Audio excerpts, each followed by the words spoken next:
Hello everyone, welcome back to my YouTube channel. आज का हमारा टॉपिक है पॉलिनोमियल। क्लास 10th का चैप्टर नंबर 2 पॉलिनोमियल। उसका हम इंट्रोडक्शन देखेंगे कि पॉलिनोमियल क्या होता है, कैसे बनता है, डिग्री ऑफ पॉलिनोमियल क्या होती है, जीरोज ऑफ पॉलिनोमियल क्या होते हैं, उसका ज्योमेट्रिक रिप्रेजेंटेशन किस तरह से होता है, वो सारी चीज़ें आज हम पढ़ने जा रहे हैं। तो वीडियो को एंड तक ज़रूर देखें, जिससे कि आपके कॉन्सेप्ट पूरे क्लियर हों, जो आपको क्वेश्चन सॉल्व करने में बहुत हेल्पफुल रहेगा। तो आइए स्टार्ट करते हैं।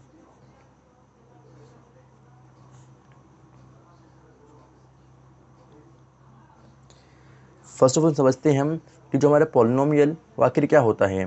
तो मैं स्टार्ट करता हूँ आपका 8th क्लास से। वहाँ पर हमने पढ़ा था एक्सप्रेशन, कि हमारा एक्सप्रेशन क्या होता है, ठीक है। क्योंकि एक्सप्रेशन से ही हमारा बनता है पॉलिनोमियल। लेट सपोज कि मेरे पास एक्सप्रेशन है ax + b। तो यहाँ पर मुझे क्या दिख रहा है, एक वेरिएबल है और एक कांस्टेंट है। तो मैं कह सकता हूँ कि मेरा एक्सप्रेशन क्या होता है। तो एक्सप्रेशन एक कॉम्बिनेशन होता है, ठीक है। An expression is a combination of variable and constant, जो कि किसी भी अरिथमेटिक साइन के साथ लगा हुआ होता है।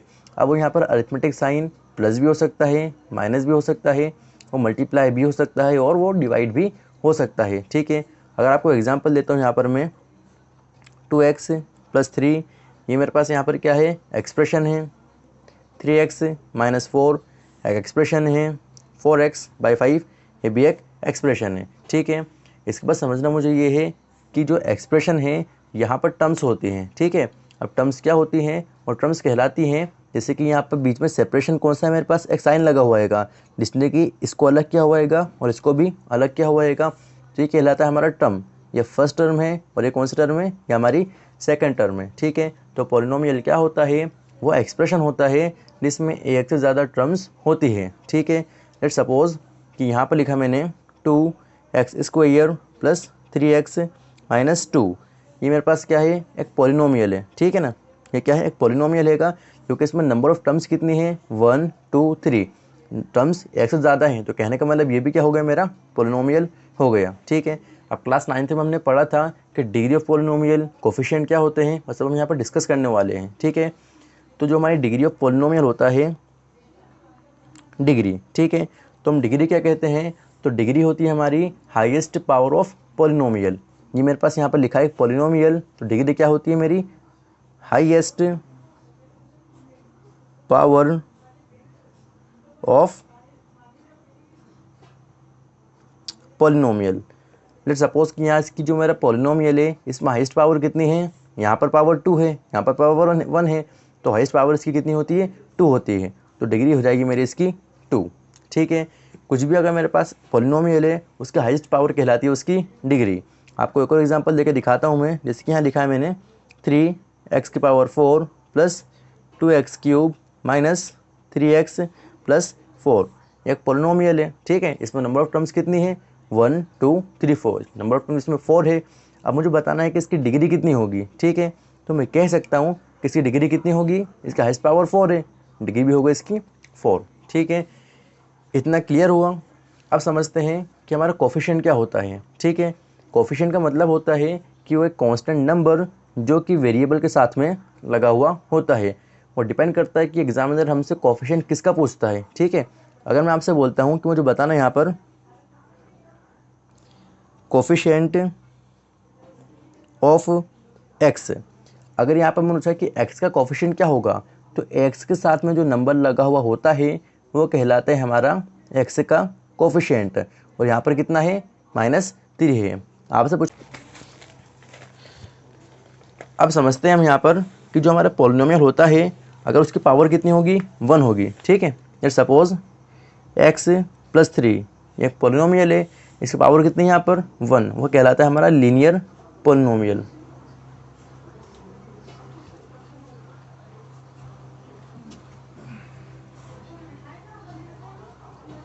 अगला इसका एग्जांपल लेता हूँ मैं 2x² + 6x + 3 ऐसा पॉलिनोमियल जिसमें पावर कितनी होती है उसकी, 2, वो कहलाता है मेरा क्वाड्रेटिक पॉलिनोमियल, ठीक है। ऐसा पॉलिनोमियल जिसकी पावर 3 होती हो, 3x³ + 2x² + 6x माइनस 2, जिसकी पावर 3 वो कहलाता है हमारा क्यूबिक पॉलिनोमियल। ठीक है, ये सब बेसिक आपको समझा दिया मैंने। अब समझते हैं हम कि हमारे जीरोस ऑफ पॉलिनोमियल क्या होता है। ठीक है, जीरोस ऑफ पॉलिनोमियल। ठीक है, तो ज़ीरो पॉलिनोमियल क्या होता है। ठीक है, अब यहाँ पर लेट सपोज कि मैंने एक लिखा 2x + 3 एक पॉलिनोमियल है।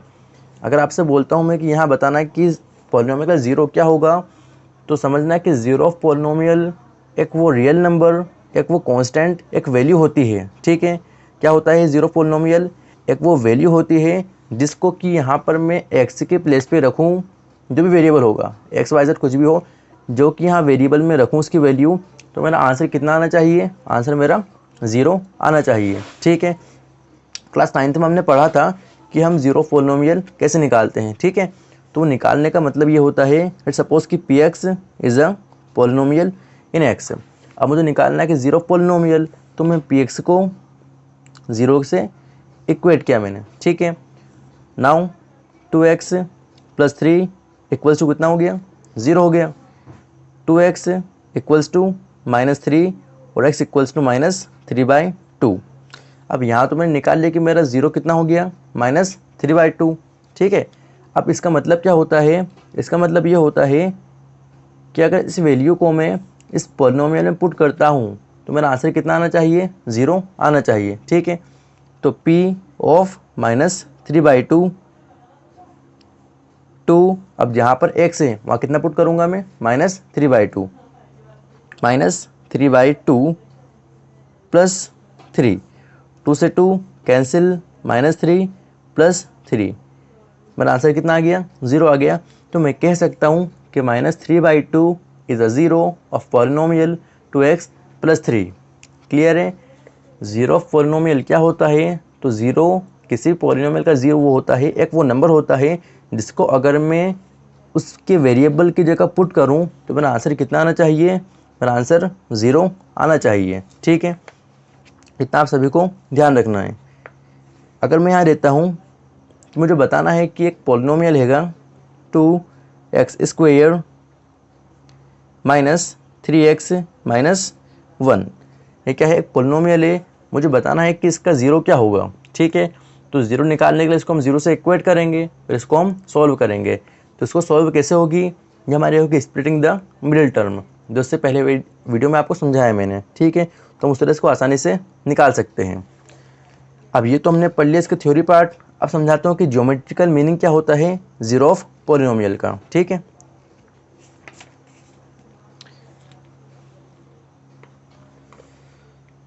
चलिए,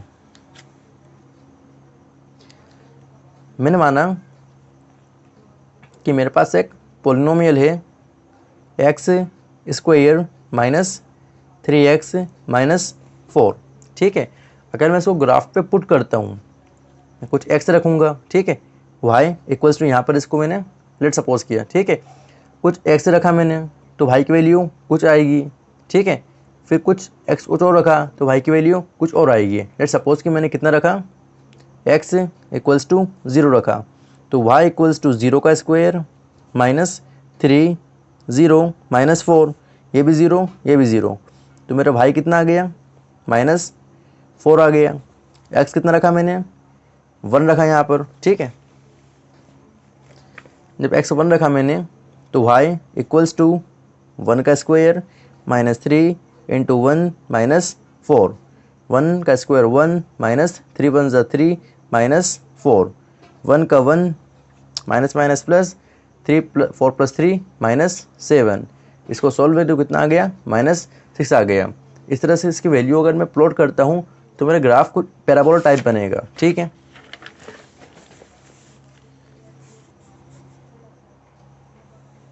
जब इसको हम ग्राफ पे प्लॉट करूँगा तो मेरा ग्राफ कुछ इस तरह से बनेगा। ठीक है, यहाँ कुछ वैल्यू आएगी, यहाँ कुछ वैल्यू आएगी, और जो यहाँ वैल्यू आएगी वो रहेगी मेरी -1 और 0। और जो वैल्यू यहाँ पर रहेगी वो रहेगी मेरी 4 और 0।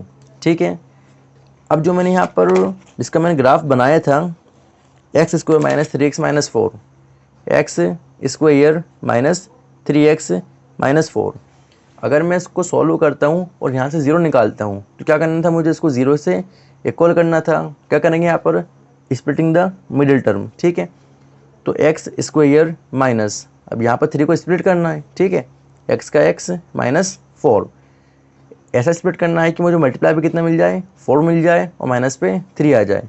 तो 4 minus 1 x square minus 4 into x, 4x minus minus plus 1 into x, x और माइनस का 4। ठीक है, कॉमन लिया मैंने तो कॉमन कितना आ गया यहाँ से x, तो x माइनस 4 बचा plus 1 x minus 4, same same bracket है। ठीक है, तो x माइनस 4 बचा हुआ x plus 1, x equal to कितना हो गया, यहाँ से इसको 0 के इक्वल रखूँगा तो मैं x minus 4 equals to 0 that is x equals to 4, और यहाँ पर x plus 1 equal to 0 that is x equals to minus 1। ठीक है, अब अगर अपन यहाँ समझते हैं तो मेरा इसका 0 कितना आ रहेगा, 4 आ रहेगा और माइनस 1।